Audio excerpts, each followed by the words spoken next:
All right, so our last section that we are looking at for this week is 4.3. So tomorrow we have a review day. If we don't get to everything in 4.3, then we might need to do a little bit tomorrow, but this is the last section for the week. So that means there's not going to be a lot of questions on the test? The test is probably going to be about 12. Some have multiple parts, and there's partial credit. Yeah. But yeah, it's only on 1.5 sections, so there's not a lot of material. Skip the test. Are they all multiple choice? Some are. It's a mixture. Some are. How many are not? I don't know. I have to look. Too many. I'm not sure. We can always skip the test. But I can let you know at the end of class. I agree. And then get homework instead. I'm fine with that. Test. So I'd rather have a test. we're going to look at solving equations and inequalities. We're going to do them mostly algebraically. When we do equations, when we get to solving inequalities, we'll probably do some of those graphically. So remember, rational means that we're going to have fractions. Okay, so we're going to be looking at equations that have variables. Could be in the top of the fraction or the bottom, or both. So the first problem that we're going to do is it's going to be a distance problem, and you need this formula to do it. Okay, distance equals, does anyone remember what the T stands for? Time, yep. You need the formula distance equals rate times time. So I'm going to give you some distances, some rates, some times, and then we're going to figure something out. All right, so it says that Sue drove 30 miles to a train station. Got on the train and then traveled the train the rest of the way. In all, her trip was 120 miles. So she took a train for the last part, she took a car for the first part. Okay, we don't know either one of the speeds, but all we know is that on average, the train was 20 miles an hour faster than the car. Okay, so that's all the information they give us. So we've got some distances and at least how much faster the train is than the car. We still don't know the exact speed of either one.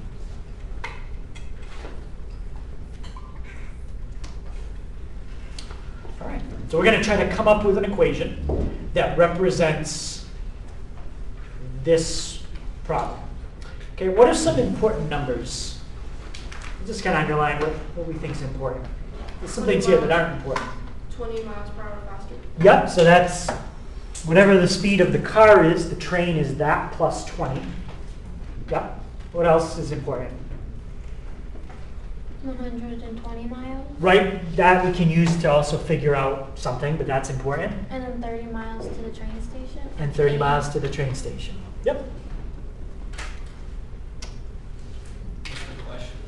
That was the question.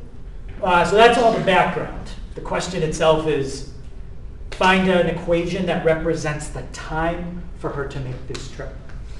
So write an equation that represents the time it takes her to complete the trip. So she only drove by the car for 30 minutes to the train station and the rest of it by train? Yes, 30 miles by car, and then the rest of it was by train. Okay. Yep. And they do tell us what to use as a variable, so that's kind of a hint.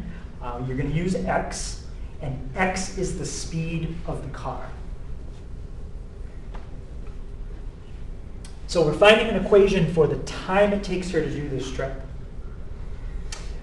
How many different modes of transportation is she taking? 2. 2. So she's going to spend some time in the car. She's also going to spend some time on the train. To find the total time, what would we do with the time on the car, time in the car, and the time on the train? Add. We're going to add them. Wait, but it says in total she traveled, so wouldn't you not have to add anything? We don't, well, if you're trying to figure out how much time it takes her to get from point A to point B, she's going to spend some time in the car. Yeah. And she's going to spend some amount of time on the train. Yeah. So we have to add the two together and that's the total time for the trip. But we know the total time for the trip. They gave us a time in the problem? How many miles? That's the not time. distance. Oh. That's a distance. Yeah, so we weren't given any times in the problem. So what's the formula that relates distance, time, and speed? Time or distance equals speed times time. Okay, so distance equals rate times time. So what does that mean time would equal? Time equals distance divided by speed. Distance divided by speed. So that's what we have to figure out. We need the time she spends in the car, but time is distance over speed. So I need the distance in the car, and I need to divide by the speed of the car, and that's what goes in that box. What's the distance that she travels in the car? 30 30 miles. So that's the distance. And how are we representing the speed of the car? By x. X. X is the speed of the car. So if you take the distance in the car and you divide by the speed of the car, that gives you the time in the car. Distance divided by speed is time. All right, now let's do the same thing for the train. 120 Okay. divided by x. So for the train, I need the distance she's on the train Would it be 20? and then the speed of the train. What's the distance that she travels on the Or train? was it fast? 120 minus miles. 30. 120 minus 30. 90. 90. Yep. So she did 30 by car, 120 altogether. That means the other one, the difference must be 90. Okay, so she did 90 miles on the train, For the Then it would ball. be x plus 20. and Yeah. the speed is x plus 20. We don't know the speed of the car, we just know it's 20 faster than the speed of the car. And that's going to equal the total time.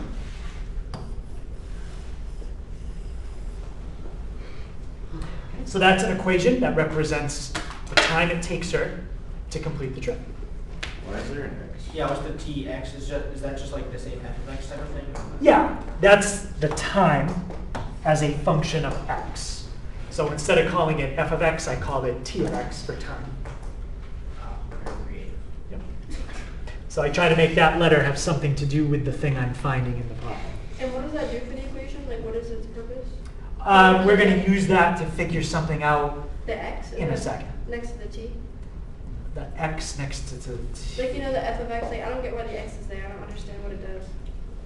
It's just kind of just like x equals, but just giving it. It's just- Why it's in parentheses next to it? Yeah, what is its purpose? So it's a notation that tells you this is the variable that's going to be used in the equation. It's just So telling you the variable. Okay, so it's just telling you the letter that they use? Yeah. So like if you did this, So say it was like 30 over y, it'd be t y. you could use t of y. Yeah. Yep. Alright. So what this would mean is she's traveling at 40 miles per hour. So if I wanted to figure out how long it takes her to do the trip, if her car is going 40 miles an hour, I would find t of 40. Alright. It's the time to do the trip at 40 miles per hour. I get it. I'm not going to do Yeah. that, but I could. Okay, so let's take a look. Okay, we got that. That's Is that one. the answer to the equation though? That's what x equals. So now we want to find some different things in this. We want to find asymptotes, an EBM, where it crosses the x-axis, and we're going to do a sketch on the calculator. To do some of these, we need to combine these together. Okay? Hold it like terms so we can. Yeah, you can't have two separate fractions and find an EBM. It has to all be one. So in order to add two fractions together, what do you need to make sure you have? The same denominator. Same denominator. So if we were doing it with like numbers, let's say 7/3. Okay, if I wanted to add those two fractions together, how would I find a common denominator here? Running out, like multiplying to do the same thing. Okay, so what would the common denominator between 7 and 3 be? 21. So you would multiply the bottom number here by 3 and the top number? 3. So that fraction gets multiplied by the other denominator, So 7. and this fraction gets multiplied by that denominator. Couldn't you just subtract 20 from the bottom and then subtract 20 from the top to bring it up? Or No. No, it's just 4 over 7 and 5. You have to find a common denominator. How do we get what? I think he's just showing us an example. So I'm just giving you an example of how you find common denominator with numbers, because we're about to do it with letters. It doesn't have anything to do with our problem. It's just trying to help us. So to find a common denominator, you multiply each fraction, top and bottom, by the other denominator. So let's look at 30 over x. If I wanted to get a common denominator here, what would I multiply top and bottom by? x plus 20. X plus 20, x plus 20. And if I wanted to get a common denominator X. here, I'd multiply top and bottom by X. x and x. Yep. So now my common denominator, I'm just going to leave it as x times x plus 20. That's the common denominator. Just like here, it would be 3 times 7. Here it's x plus 20. Now, in the top, what do I have to do with this 30 and x plus 20? Multiply. Multiply, yeah, distribute it. Be 30x. So I'm going to put that up here. Put it up a little higher, because then I'll put the final answer lower. It's 30x plus 600. Here, you have to multiply, but there's no distributive. What's 90 plus x? 90x. 90 times x, yeah, just 90x. And like terms, you can combine 30x plus 90x. 120x plus 600. That's exactly the same equation we came up with. It's just been combined into one fraction now. And the reason we combined it is because we need to do that. What was the reason that x plus 20? So we multiplied each fraction by the other denominator. That's how you find common denominators. Yeah, but why do we still have that denominator? Like what was that denominator from? So when you find a common denominator, you still have both the original ones. Oh, yeah, I forgot. Yeah, you keep them both because that's the common denominator. Okay, let's do the EBM first.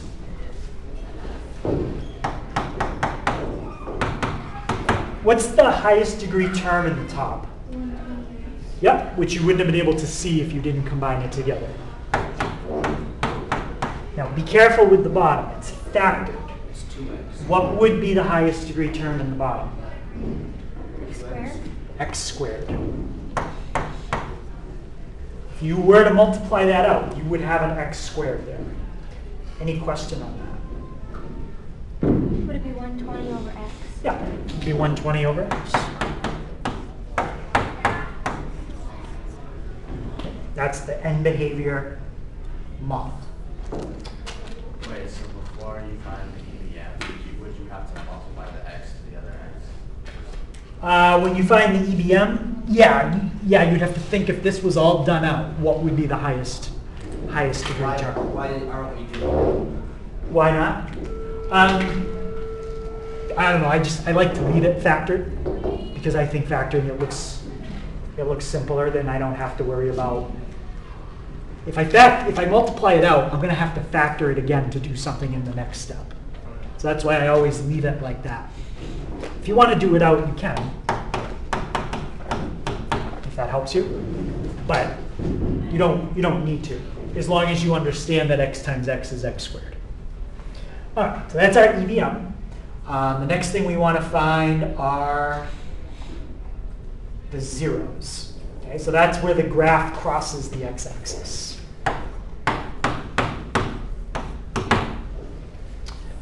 All right, so let's look at the version in that box that's all combined together. If we want to find the zeros of that equation, we need to take this and set it equal to what number? Yeah, set it equal to 0. So 0 equals, and then write down what's in the black box.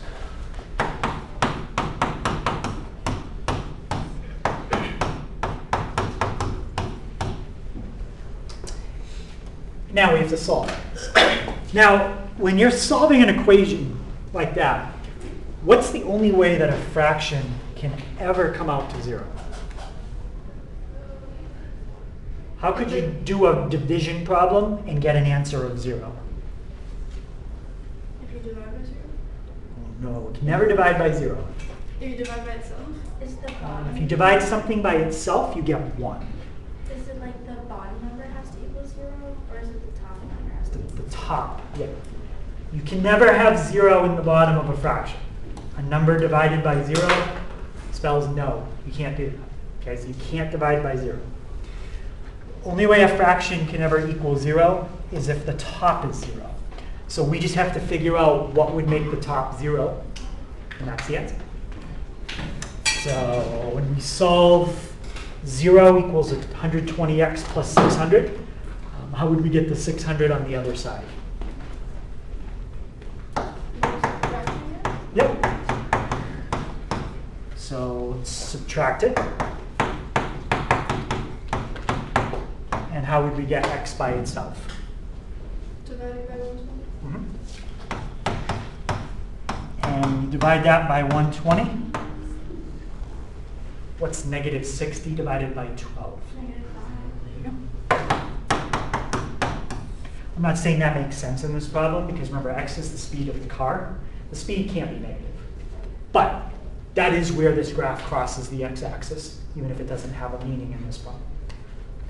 Okay, so we got the zeros. We got the EBM. Asymptotes. Okay, let's do those. So do you only solve zeros at the top? For the asymptotes, No, like for when you're solving for zeros, do you only do it for the numerator? when it's a fraction, yeah, because that's the only way a fraction could ever be 0, is when Oh, the yeah. top is 0. Yeah. Let's do vertical asymptotes. Vertical asymptotes is when the bottom is 0.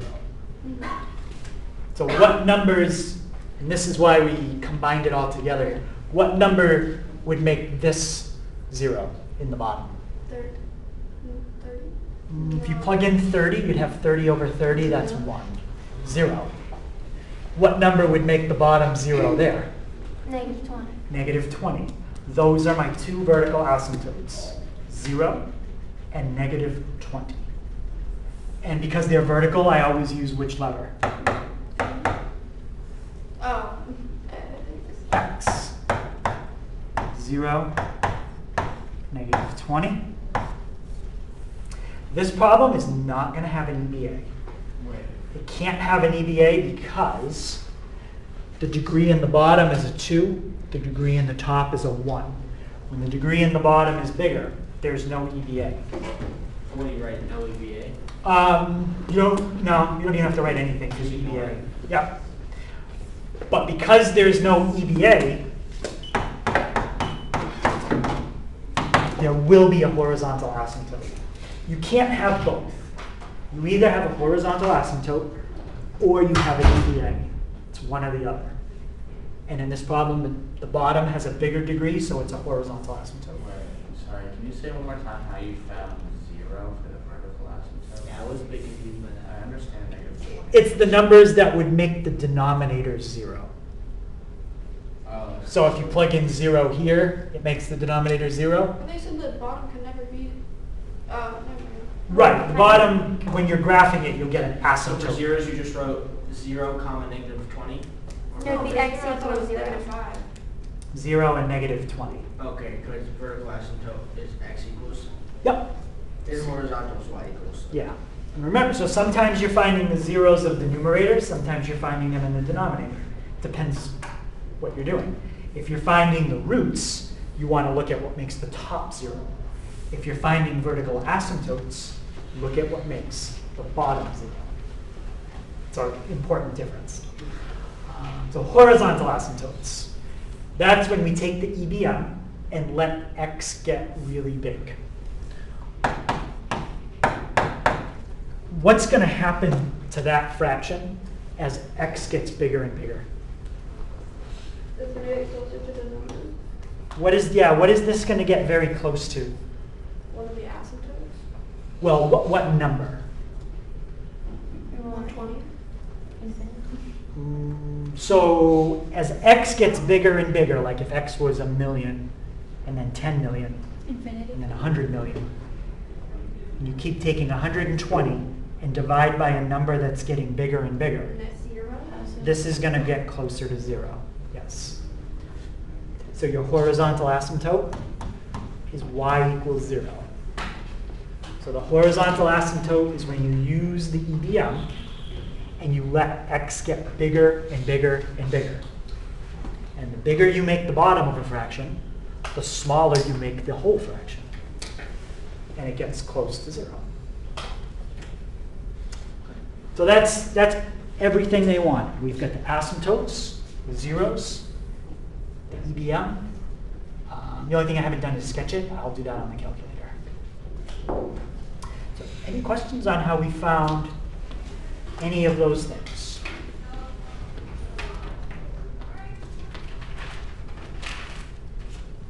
All right, well, let's sketch it.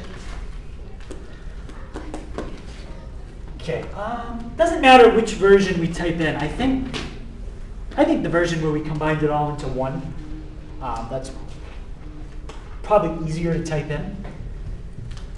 So 120x plus 600, and we're going to divide that by x times x plus 20.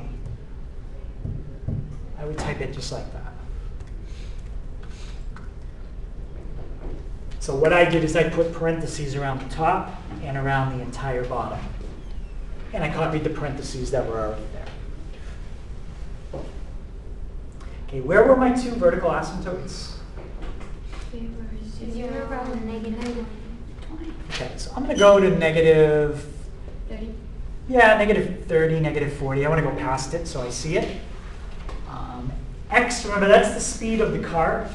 We have no real limitation on that, so we'll just set that at like 80. Y is the time that it takes. Even though the time can't be negative, for now, they just said to find a graph of that equation. They didn't say find a graph of that equation in the context of the word problem. So I'm going to leave it negative 10 to 10 and just hit graph. Okay, so there's one of my vertical asymptotes at negative 20. Here's another one at 0. And that's a good complete graph. I can see that there are 3 pieces to it. Wait, where's the asymptotes? So there is, if I set it even higher, you'll see it better. Let's do negative 25 to 25. Okay, so there's an asymptote at negative 20. Right there. There's an asymptote at 0. Right there. And then there's a horizontal asymptote at 0 as well. And we can see that right part is getting closer and closer to the x-axis. You got it. Out of the 3 parts, we'll call this one part 1, 2, 3. Which one is the part that makes sense for the word problem? 3. 3, yeah. 3 is showing what happens to the time. The faster the car goes, the closer the time gets to 0 for the trip. But will the time ever be 0? No. Even if you go all the way to 2,000 miles per hour, it still isn't 0. It's fast, but it's still going to take some amount of time to get where you're going. Okay, so I would write down that window for the part that says show a complete graph. Any questions on those values? Not the only values, but I think they're decent. All right. So now it says that Sue has 2 hours to complete the trip. Find the speed she must travel by car. We're going to do plenty algebraically later on, so I'm just going to do it graphically. Okay, let me copy down What was the formula when we combined it? 120x plus 600 Yeah. over x plus 20. Yes. You could use the other one if you wanted. I like that one because I already typed it in, so I'll stick with that. So it says that the total time that Sue has to do this trip is 2 hours. Where would that 2 get plugged in? Is that, X's. what does x mean in this problem again? Time. No, the X is for the speed of the car. X is the speed of the car. So where is the 2 going to go? Or the exit equals, so the T. The t of x. T of x in this problem means time as a function of the speed of the car. That's how you'd read that. Yeah, but doesn't it not change anything then? So we're going to change everything in that box to a 2, Okay, that's really hard. like that. So nothing on the right changes, no. Just the left, we have a value now for the time. They told us to try 2. So how would I use the calculator to solve that? I've already got the right side typed in. Would you put 2 at y2? Mhm. Yeah. And now what? You hit graph. Hit graph, okay. And what do I want to figure out? The speed she was traveled by car. And how would I get that using Would the you do the calculator? intercept? Yeah. Between them? What I want to do though is I want to zoom in. Because even though this over here is an answer to the problem, it doesn't make sense. That's in the negative part. The car can't go negative speed. Algebraically, there is a negative number that makes this work. But practically, that just doesn't make sense. So what I would do on your window, don't look at negative speed. Also, don't look at negative time. And let's just set the max time to 10 hours. So there's how long it takes her to do the trip. The faster she goes, the lower the time gets. This is where it takes exactly 2 hours. So second calc, intersect. And what does that number represent? 46.46. She traveled by car. Speed of what? Miles per hour. Well, it is speed in miles per hour, but it's the speed of the Car. car. That's what we said x was. So the speed of the car is 46.46. Okay, I don't know if they asked for it, but what's the speed of the train? 66. That's right, it's 20 miles per hour faster than the car. Yeah. Yeah.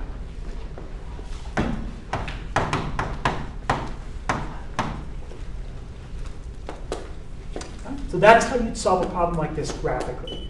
You put your equation in y1, you put the number that they give you in y2, and then you have to see where they cross.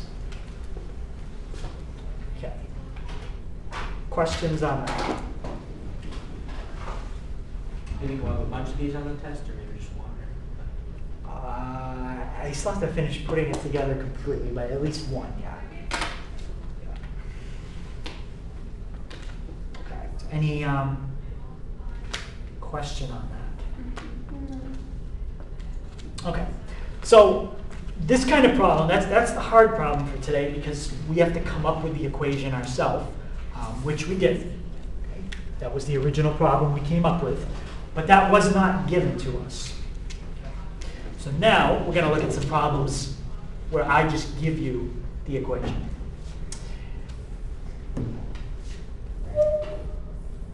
Okay, so we didn't solve this algebraically, so I'm just going to modify this a little bit. So if, let's change this to, if you multiply both sides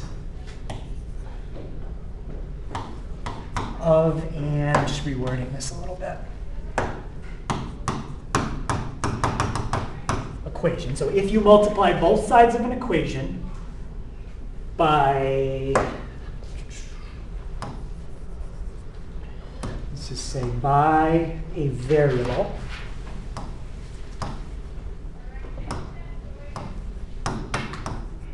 that can cause a problem, okay, when you're solving. So if you multiply both sides of an equation by a variable, that can result in basically what we call an extra answer to the problem that shouldn't be there. Okay? That extra answer is called extraneous. Okay? So you will have that on the test. If you're solving a problem and you multiply both sides by a letter when you're solving, you can end up with an answer that shouldn't be there. There's no way to avoid that. It's going to happen. So the only way you can check when you solve it if your answers should be there is to plug them in and see if they work.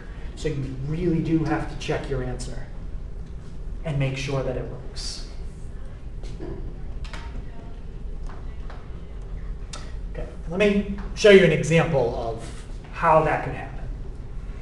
Let's say I have the equation 0. Let's do this. 2x equals 6. What's the answer to that equation? 3. 3, yes. Does anybody think that there's another answer to that equation? Okay. Now, I want to do something that you're allowed to do in math and watch what happens. I want to multiply both sides by x. Okay, as long as you multiply both sides by the same thing, that's okay. What's 2x times x? 2x squared. 2x squared. And 6 times x is just 6x. Now it's a quadratic. But did I do the same thing on both sides? Yeah. Okay. So now, bring everything to one side. How would I get that 6x on the other side? And minus 6x. And let's solve that and see what happens. What can you factor out from both of these? X and X. An x. What else? Another X on the inside. Well, you can. They both have one x in common, but what do they both have in common for a number? 2. 2. If you factor out 2x, what would you be left with? X. And then 3x. And what would you be left with here? 3. 3.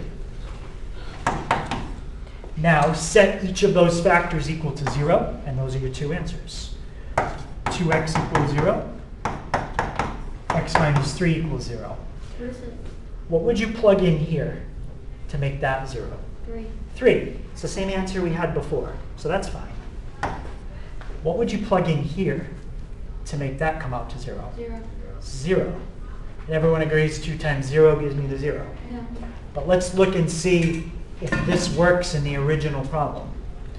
If you plug in 0 here, is 2 times 0 6? No. No. So I did the same thing on both sides of this equation. I multiplied by a letter. But because I multiplied by a letter, it made an extra answer to this problem that should not have been there. Okay? That's the kind of thing that's going to happen when we solve equations in a second. We might get an extra answer that works in the new problem we made, but it doesn't work in the original problem. And that only happens if you multiply both sides by a variable. That's the only time that can happen. But we're not going to have any other way to solve the problems I'm going to give you. We're going to have to multiply by a variable. So how do you Isn't check that- it? So you're going to plug the answer back in and see if it works, just like I did here. I took 3, plugged it in. Yep, 2 times 3 is 6, so I know this one works. And then I took 0, and I plugged it back in. 2 times 0 equals 6? No.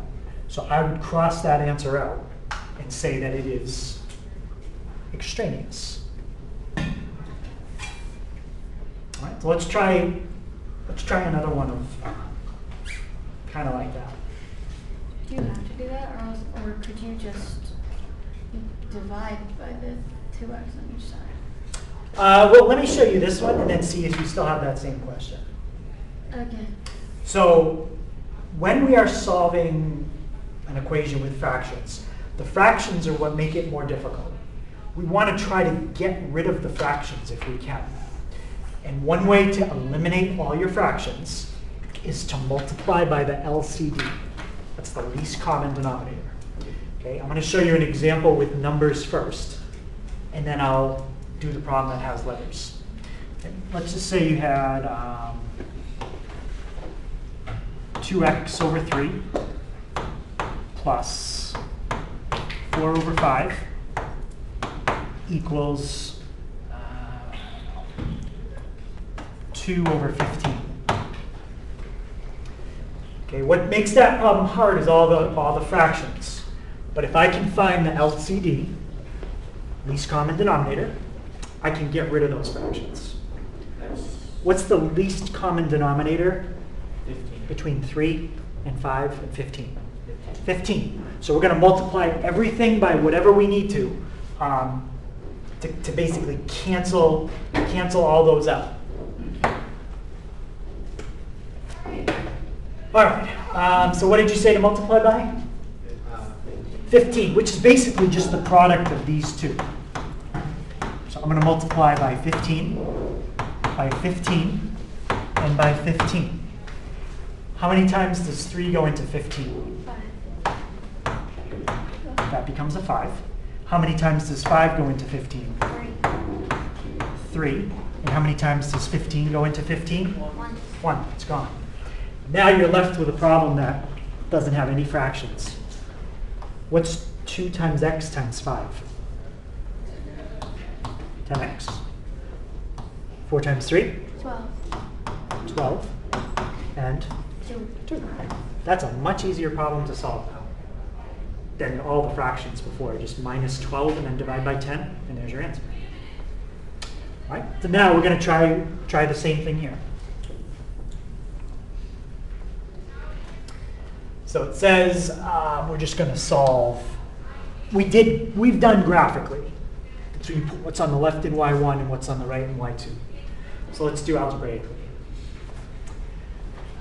What happened here, 3, 5, and 15, is exactly the same thing that's going to happen here. So how do you, Look at this first. How does that factor?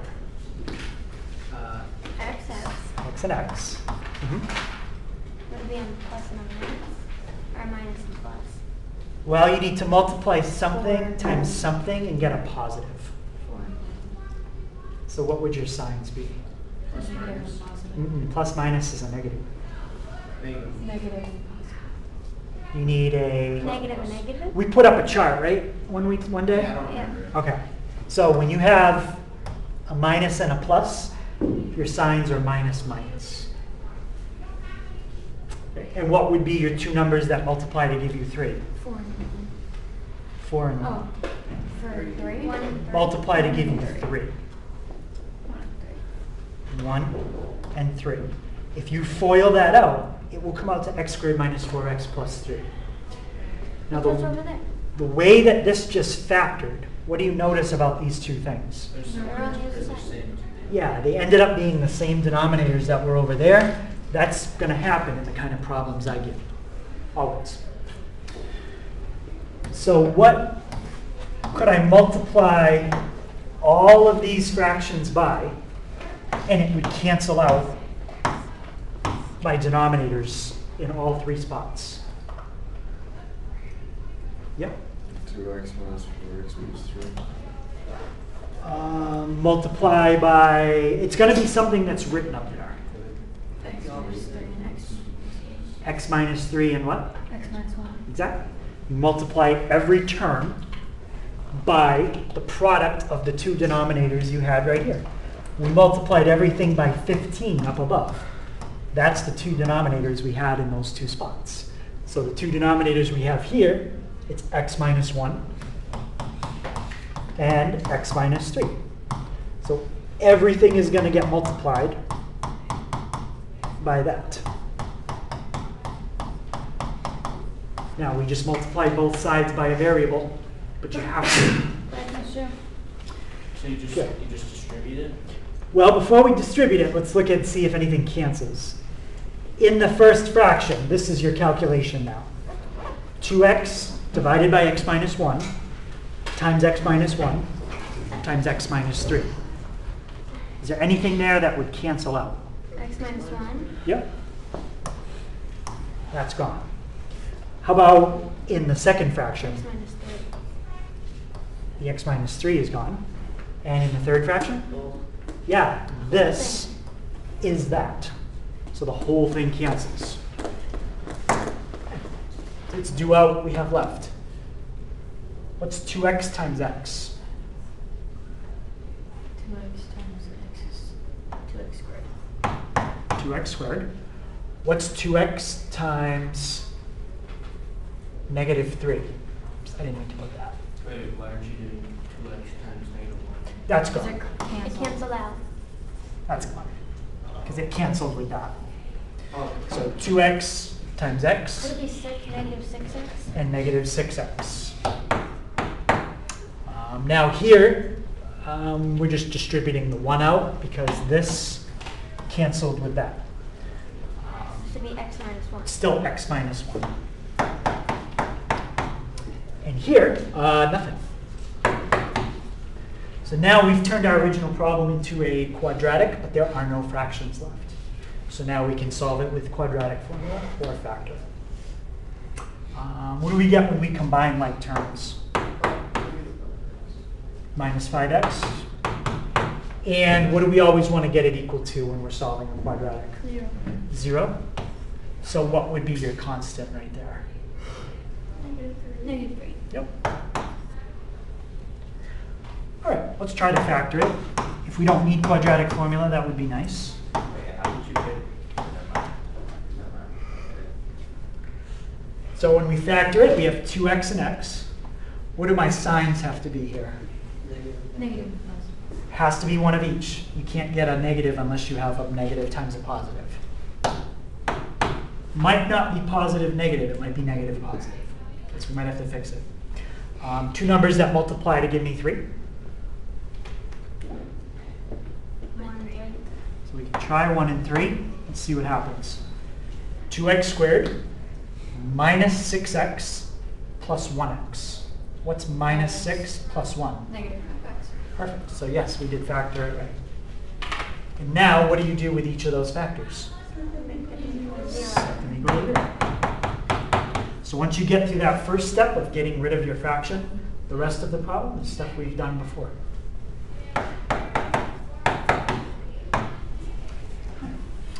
What do we get when we solve the first one? 2x. So, negative 1. Negative 1/2. Good. And what do you get when you solve the second one? 3. 3. Okay, so those are our two numbers that we think are the answer, but because we multiplied both sides by a letter, just make sure they work.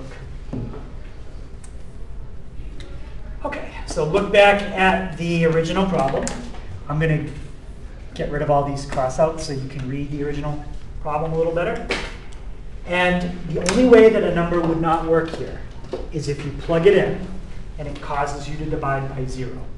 So look at the two answers we have, negative 1/2 and 3. One of those numbers you cannot plug back in. Which one? Why?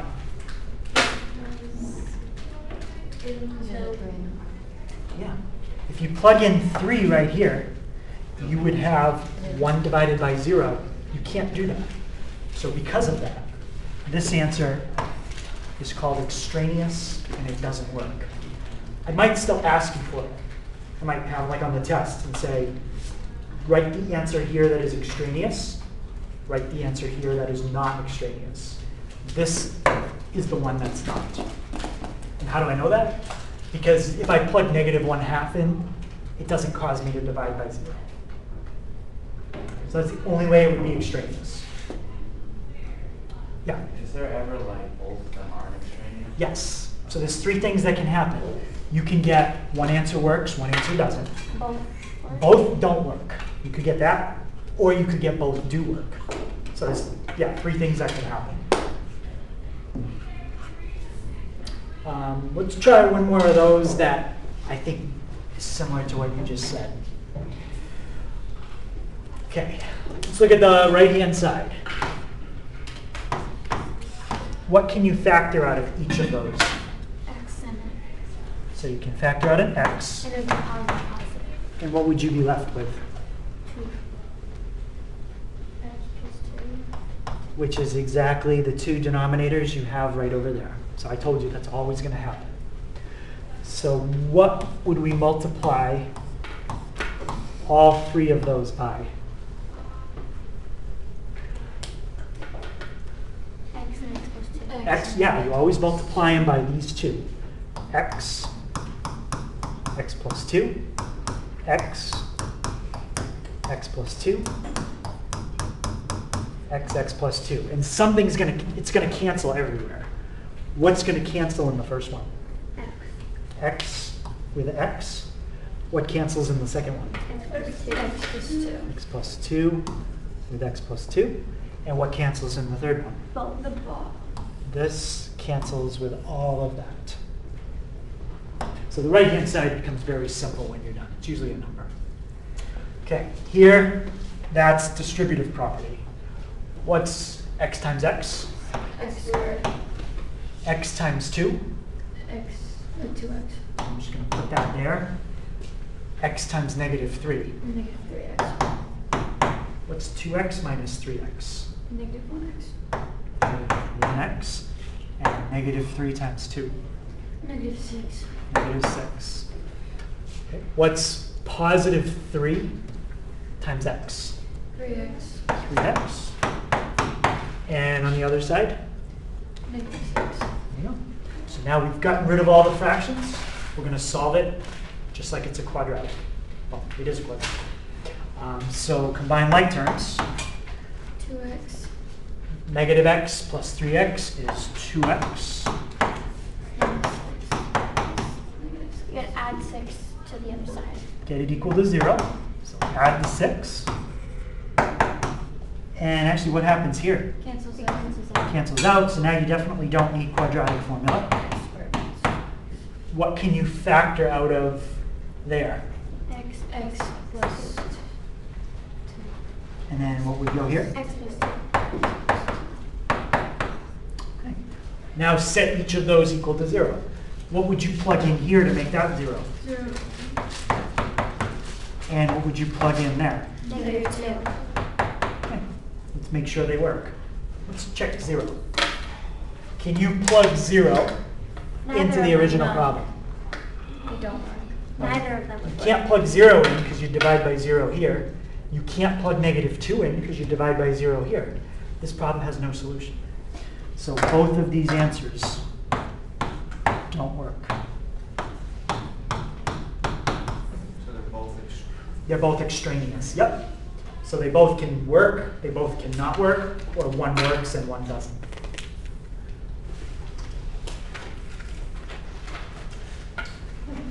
Question on that one. I know we only did 2 of them. Well, and 3 with the first problem we did. But I think what we'll do is we'll stop. We're going to stop there. We'll finish up anything we need to tomorrow. We're just about done. Okay. Let me adjust that. So we're going to do. Let's do 1 through. Let's make that 1 through.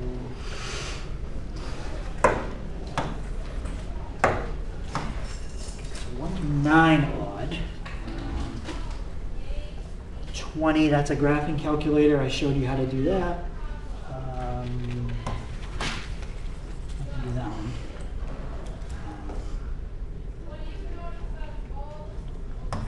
Do that one. 28. 28 is a time problem, like Sue's taking a bus kind of thing. It's like the first one. Yeah, so 28's okay, and 31's okay. Okay, so 1 through 9 odd, 28 and 31.